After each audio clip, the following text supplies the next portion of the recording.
Bien, chers amis de Saint-Nicolas-des-Lorrains, je suis content de vous retrouver aujourd'hui. Nous allons continuer cette présentation de notre chemin vers la Pentecôte. Et j'ai pensé regarder avec vous un texte du pape Jean-Paul II qui a été écrit pour la fête de la Pentecôte le 18 mai 1986, donc ça fait déjà un moment, et dans lequel il annonçait le grand jubilé de l'an 2000.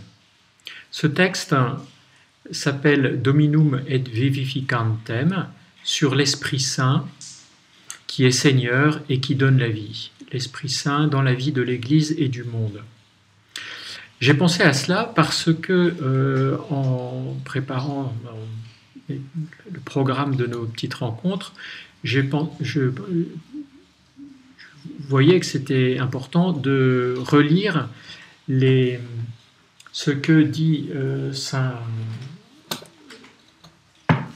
Jean à la veille de la Passion. L'Esprit Saint, le Paraclet que le Père enverra en mon nom, vous enseignera tout et vous rappellera tout ce que je vous ai dit. Un peu plus loin, au chapitre 15, il reprend la même chose. Lorsque viendra le Paraclet que je vous enverrai d'auprès du Père, l'Esprit de vérité qui vient du Père, il me rendra témoignage et vous aussi vous témoignerez. Et puis au chapitre 16, quand il viendra, lui, l'Esprit de vérité, il vous en introduira dans la vérité tout entière. Voilà pourquoi j'ai dit, c'est de mon bien qu'il reçoit et qu'il vous dévoilera. Donc l'Esprit Saint va dévoiler la plénitude de ce que Jésus a réalisé en nous par sa passion et sa résurrection. Alors, je vous propose de regarder aujourd'hui la première des trois parties de cette encyclique. La première partie s'intitule « L'Esprit du Père et du Fils donné à l'Église ».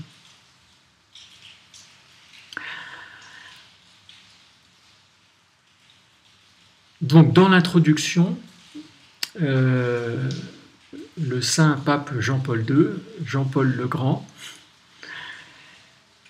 commence ainsi. Dans sa foi, en l'Esprit Saint, l'Église proclame qu'il est Seigneur et qu'il donne la vie. C'est une affirmation que nous répétons à chaque fois que nous proclamons le symbole de la foi de Nicée et de Constantinople le dimanche. L'Esprit Saint qui est Seigneur et qui donne la vie.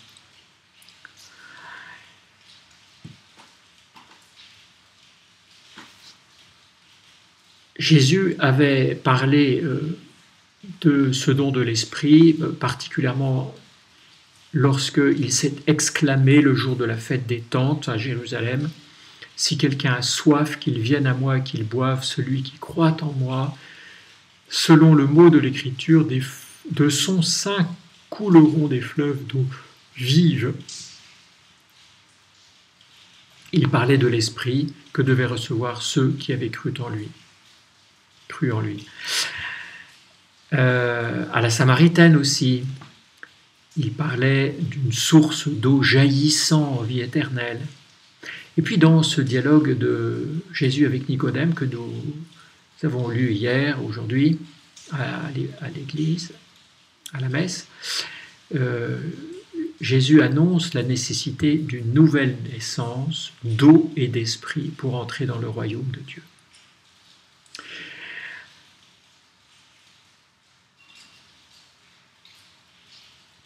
À la Samaritaine, Jésus reconnaît ce besoin d'adorer en esprit et vérité, avec l'espoir de trouver dans cette adoration un secret d'amour et une puissance d'une création nouvelle. Et c'est là qu'agit justement l'Esprit qui donne la vie.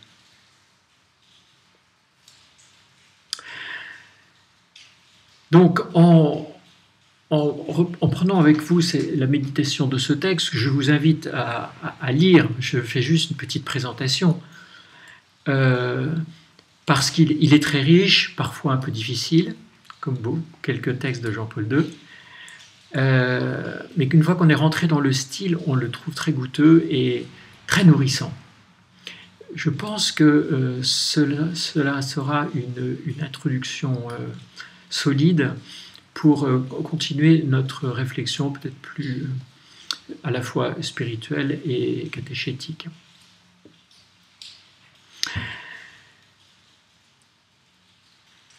Dans la première partie, on trouve le premier paragraphe, la promesse et la révélation de Jésus au cours du repas pascal, ce dont je vous parlais tout à l'heure. L'évangéliste Jean, qui était présent au cours du repas pascal, la veille de sa passion et de sa mort, Jésus adressa ces paroles. « Tout ce que vous demanderez en mon nom, je le ferai, afin que le Père soit glorifié dans le Fils. Je prierai le Père, il vous donnera un autre paraclet, pour qu'il soit avec vous à jamais, l'Esprit de vérité. » Qu'est-ce que ça signifie, paraclet ? C'est un mot grec, parakletos, qui signifie tout à la fois avocat, consolateur, mais aussi intercesseur ou bien défenseur. Pourquoi avons-nous besoin d'un avocat, d'un défenseur, d'un intercesseur ? Parce que notre condition humaine se trouve en accusation face à l'accusateur. Le démon, le diable, depuis la création de l'homme et de la femme, n'a de cesse d'accuser l'homme et de le mettre en situation de péril pour pouvoir encore plus l'accuser et prouver à Dieu que Dieu a eu tort de vouloir faire participer à sa nature divine cette petite créature composée d'un corps et d'une âme. Donc l'Esprit Saint viendra établir la culpabilité du monde en fait de péché, en fait de jugement, de justice, en fait de jugement. Cela signifie, on nous le verra plus tard dans la deuxième partie, que l'Esprit Saint va ouvrir notre conscience aux ténèbres qui y sont, introduire la lumière de la rédemption du Christ, de telle sorte que nous soyons rétablis dans la justice de Dieu. Le deuxième paragraphe s'intitule « Le Père, le Fils et l'Esprit Saint ». Moi qui ai passé 14 ans dans un pays, 70% de tradition musulmane, j'ai plus conscience peut-être que l'identité de Dieu, la nature de Dieu, Père, Fils et Saint-Esprit, n'est pas une chose acquise pour la majorité des habitants de la terre. Dieu est Père, Fils et Saint-Esprit. Au nom du Père, tout vient du Père, et du Fils qui descend du Père, et du Saint-Esprit qui souffle d'un bout à l'autre de la terre. Amen. Dieu veut nous introduire dans l'intimité de son être, de sa vie. Et c'est pourquoi ce discours de Jésus, à la veille de sa passion, est comme un sommet de la révélation trinitaire qui avait été déjà préparé dans la vie apostolique de Jésus et que Jésus achèvera en quelque sorte lorsque ressuscité, il envoie ses disciples aller de toutes les nations, faites des disciples, les baptisant au nom du Père, du Fils et du Saint-Esprit. Donc vous voyez le mystère pascal qui s'achève à la Pentecôte nous replonge devant le mystère de cette grâce qui nous est faite, auquel nous sommes habitués, plus ou moins, qu'on pense ne pas bien comprendre, mais on en a pris un peu son parti. Et bien, au contraire, il nous faut essayer de le creuser. L'amour de Dieu a été répandu dans nos cœurs par l'Esprit Saint qui nous fut donné, comme dit l'apôtre Paul. L'Esprit Saint, c'est en Dieu l'amour don incréé, d'où découlent, comme d'une source, tous les dons accordés aux créatures de manière créée. Le don de l'existence à toute chose par la création, le don de la grâce aux hommes pour l'économie du salut, etc. Alors, dans le troisième paragraphe, le pape Jean-Paul le Grand dit le don que Dieu a fait de lui-même dans l'Esprit Saint pour le salut. En nous accordant le don de l'Esprit Saint, Dieu lui-même fait son habitation en nous. Et c'est la source de la joie inextinguible.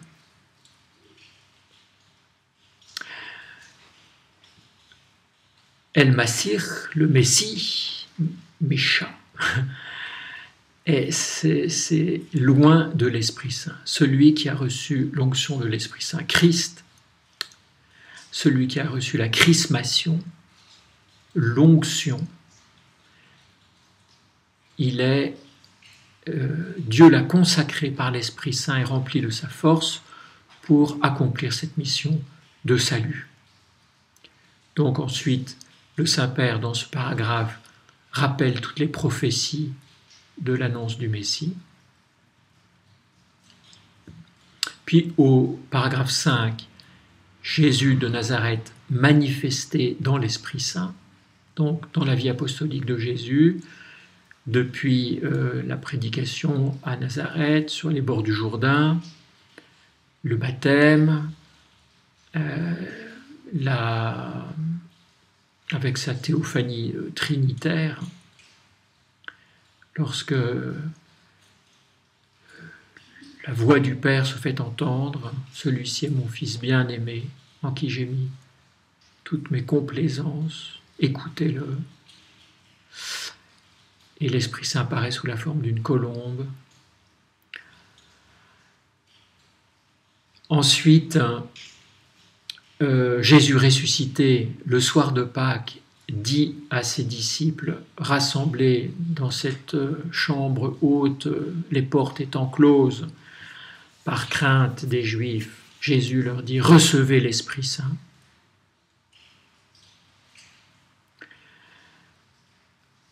Il ne faut pas oublier que l'esprit, en hébreu, c'est plus concret, ce n'est pas une chose intellectuelle, c'est le souffle.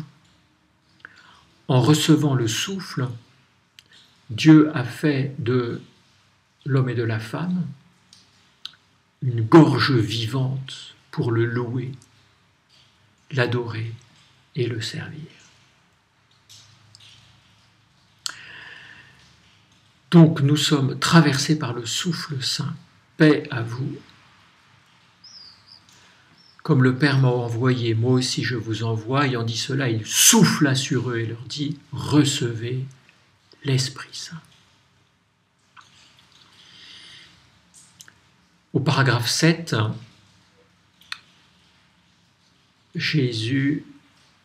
le pape Jean-Paul nous fait réfléchir sur l'Esprit Saint et le temps de l'Église. L'Esprit Saint fut envoyé pour sanctifier l'Église dans la permanence du temps. Et donc il y a à travers le temps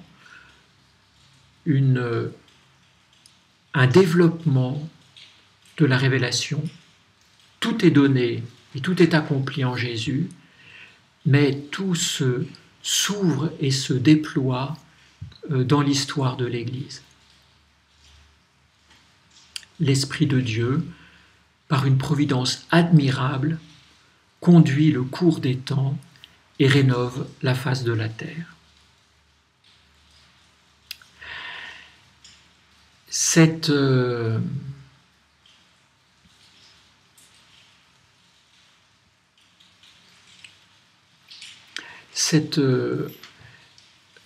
réflexion, présentation que j'ai partagée avec vous maintenant est une invitation à lire le texte, s'en nourrir et surtout renouveler notre prière en invoquant le Saint-Esprit. Roi du ciel, consolateur, esprit de vérité, toi qui es partout présent, toi qui emplis tout, trésor de grâce et donateur de vie, viens et demeure en nous, purifie-nous de toute souillure et sauve nos âmes, toi qui es bonté. Amen. Alléluia. Voilà, je tâtonne, c'est un début pour moi, je ne suis pas tout à fait habitué à ce genre de transmission. N'hésitez pas à m'envoyer des messages pour me dire comment vous recevez et me donner vos conseils, etc. J'essaierai de faire de mon mieux. Donc je vous dis à demain.